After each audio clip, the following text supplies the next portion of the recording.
cap because it just makes fiscal sense. Enrollment is in decline across the city. 58% of charters have lost enrollment. Birth rates are declining. Our mayor regularly threatens us with a looming fiscal crisis.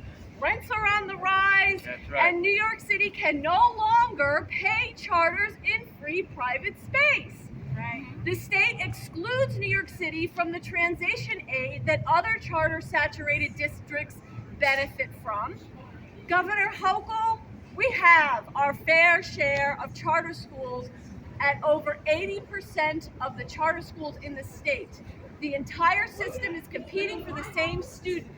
300 new charters means 300 existing charter schools or public schools close. And that means more charters just means disruption for the sake of disruption. And disrupted education is the last thing parents and students want. Governor Hochul, do not disrupt our children's educations. I call on you and the state legislature to protect school budgets, maintain the regional cap, and no zombies. Thank you so much. Thank you. And we saved the best for last. PEP member Cherie Gibson. I don't know. It's good afternoon. Good afternoon. My name is Cherie Gibson. I am the Queensborough President's appointee to the Panel for Educational Policy. Paraphrasing, Dr. Maya Angelou said, when they show you who you are, believe them. Yes. So when Governor Hochul fully funded foundation aid all the way through by the court mandate, we applaud her and we appreciate her. But then when you turn around and put out as part of your budget that you are going to lift the regional charter cap without talking to New York City parents and talking to New York City institutions from UFT to DOE to all the education councils, you just make that unilateral decision. Show me who you are and I will believe you. You are not going to have New York City parents fighting each other over proposed choice. You know, everybody has a choice. I never take away other parent's choice to choose charter, but I shouldn't allow you to give charter on the backs of taking away from our traditional public education students.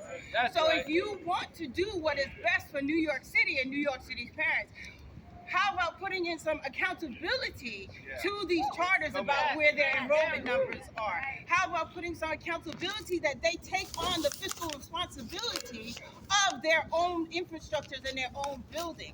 How about forcing them to invest in the communities that they are supposed to be saving? And so if we want to have a discussion about what charters could do in New York City, let's have that discussion. Let's have that discussion about being transparent and holding them accountable. Enrollment is declining. If DOE has to come up with what they got to do for enrollment, what is charter going to do for their enrollment? Not just open new schools and new buildings. And so here it is. Show me who you are and I will believe you. But the other part I close out with, when you know better, do better. Yes.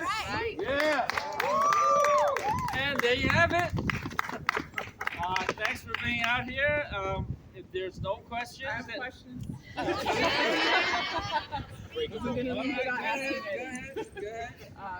guess my first question is just charter supporters have been arguing that like the increase in school aid and foundation aid being fully funded means that what the governor's proposing won't hurt district schools, and so I'm just wondering what you make of that argument. Like, do you think that those foundation aid being fully funded? As with most of their arguments, it's wholly fallacious. It's wrong. The reality is that, look, I don't begrudge any organizations or anybody from setting up their private schools. My concern comes in when those private schools want public dollars. And that's exactly what's happening here. Yeah. Many years ago, I wasn't crazy about the idea, but we had a mayor, his name, I won't mention his name, his initials were MB. He was a big fan of charter schools, and so there was a compromise where there was a cap placed on the number of charter schools that could form in New York City. And that cap was always meant to allow some measure of this so-called choice for parents, but allow New York City to keep open the public schools that it has to keep open no matter what. Now, raising this cap at this point would upset the balance.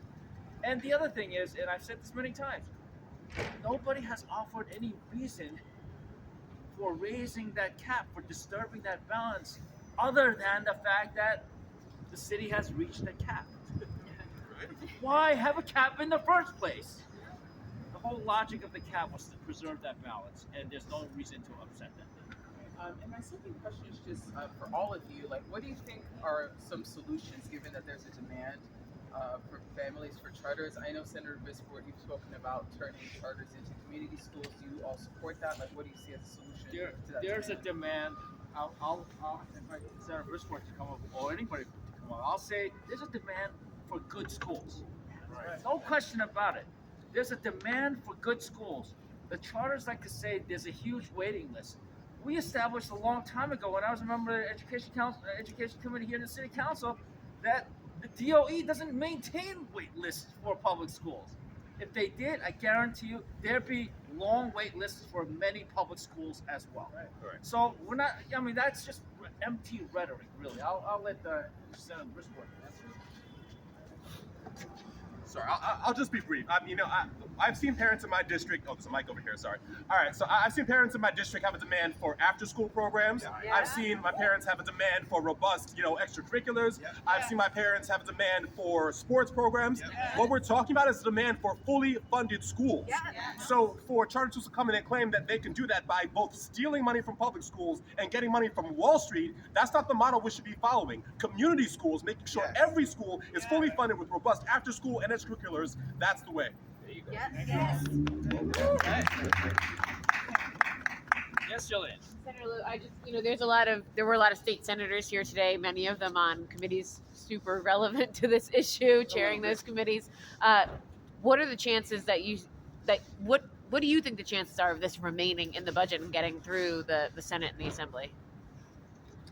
Well, it's a bad day for this analogy, but what did I say about that snowball down under? Rolling down the hill. That's right. Look, the governor has proposed her budget, and I personally like many parts of the budget. But no governor's proposed budget makes it completely 100% to the end. And the reality is that this is a serious issue. The governor says she's not raising the cap, she just simply wants common sense in lifting the regional caps. First of all, what regional cap? What regional caps are we talking about? It's just a cap for New York City. And again, that cap was put in place to preserve some kind of balance. Some people say that we should bring that cap down to zero. Yes, I agree. But right now, it's been in place. Let's not disturb that balance. And I think at the end of the day, through the legislative process, we're going to hold hearings. I'm sure going to be lots more rallies. And I expect the governor to be the person that she usually is, a very reasonable person once she hears all the arguments. Senator, I know it's tough to ascribe motivations here, but there's always a back and forth in the budget process. Do you think the governor is sort of using this proposal as leverage on something else that she may want your... Look, I mean, the budget is a democratic process. Some people have likened democracy to a dance. This is the process. The governor makes the proposal. We're going to chew over it through the legislative process and the public hearings and the rallies. We're going to hear from our constituents, many of whom have tremendous stakes in the way our public schools are run and funded. And at the end of the day, we're going to pass a budget. I am absolutely opposed to raising the cap in New York City. I think Senator Jackson and many of our colleagues have made that crystal clear. Yes, please. The understanding that the question was, where is the Senate in this? Well, you have John Liu, who chairs the New York City Education Committee. You have Shelley Mayer, who chairs the Education Committee. And myself, as a fighter, as an educator, meaning that, all of us are standing united. You heard from the panel for educational policy representative from the Bronx, from Queens, and many education activists in their district. So we're united with the union, UFT, and probably CSA, and all the other unions saying, no, this is not the direction we need to go. That we have enough. Enough is enough, and we need to be able to use the space in order to help our children. Like I went into P48, Mike Mulgrew and I, as far as the teacher center. You should see this beautiful room that they have books and manipulatives for our children to go in there. We don't need them to be jammed up. And not only that, but because of class size implementation, we're going to need all of the space that we currently have. That's right. That's for sure. We want classrooms that are not going to have 35, 40 kids in a class. We want to be able to have no more than 20 children in a class and give them what they need, the type of learning.